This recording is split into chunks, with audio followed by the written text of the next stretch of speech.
Oil was gushing. The little oil town of Shelby, Montana, wanted to capitalize and make a name for itself. The folks in Shelby had big dreams.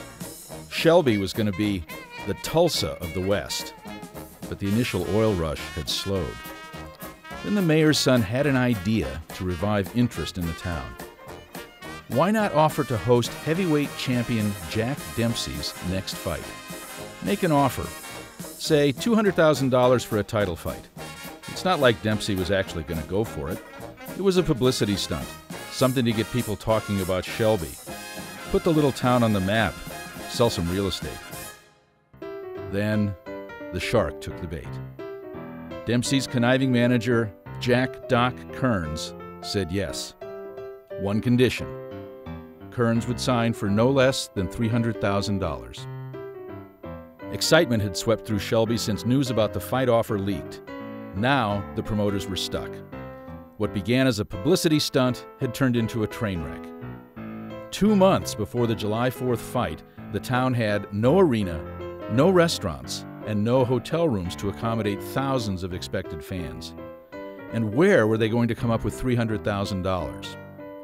But they were persistent, raising the first $100,000 installment and the second by the skin of their teeth, while a 40,000-seat arena rose on the empty plains. News of financial problems raised the threat of cancellation and doomed the fight, ramping up anger against Dempsey, driving down attendance, and ultimately preventing the promoters from making their final payment to Kearns. But the fight went on. Kearns took his final hunk of flesh from the gate receipts, but only a few thousand spectators paid to watch the fight under the broiling July sun, and they were in an angry mood. For the first and only time, I was more worried about getting hurt by the crowd than by the guy I was fighting. But challenger Tommy Gibbons gave him plenty to worry about.